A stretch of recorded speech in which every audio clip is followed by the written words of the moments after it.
You certainly can find a lot of information, at least back and forth debates about what type of cording bushcrafters prefer. And there's a big battle over, uh, you know, bank line versus paracord.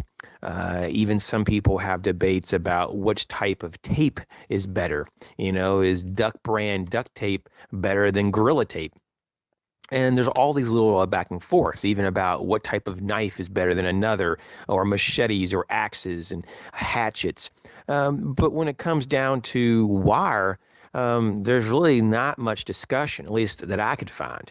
And I thought it was kind of interesting because I was like, either it's a open and shut kind of case, like once you look into this, you find out that there's like really only one type of wire that does the job, or that there must just not be a lot of interest on the topic because not a lot of bushcrafters use wire anymore. But what I found is that people use wire, and they typically use just two different types of wire, and there's a reason why. So I thought maybe I'd share my findings with you.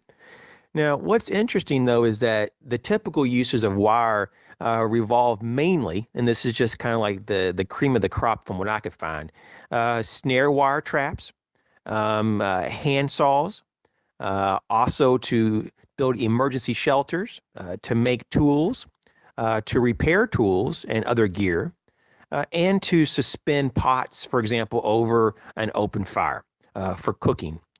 So you got those and many, many others, that are out there. But so it's not really that difficult, really, to figure out what people can use wire for.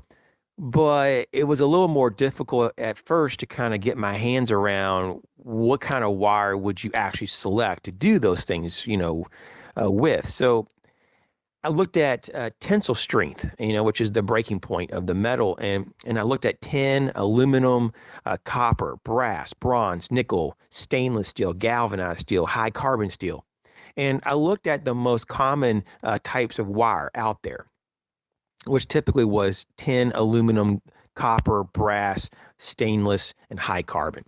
And so I was like, okay, so we're getting it narrowed down even further. Tin and aluminum is just not strong enough. They're corrosion resistant, but they're not strong enough for bushcrafters. Copper and brass seem to be out there in use. Brass, though, is stronger than copper, and people just typically, hands down, use brass more than copper. So I'm like, okay, it seems like brass is really getting a lot of attention.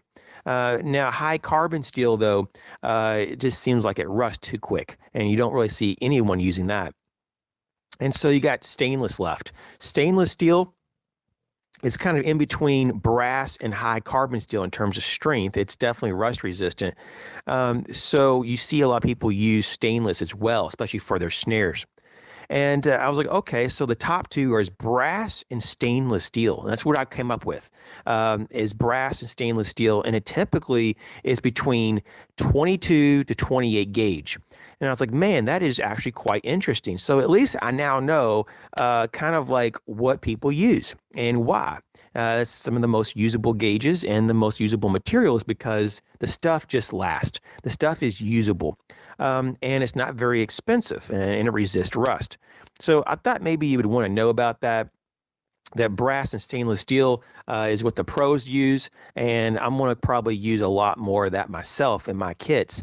Before that, though, I was using basically a lot of galvanized steel, which would have probably have worked, but I don't think it would have been as good as brass or stainless steel. Thanks for watching.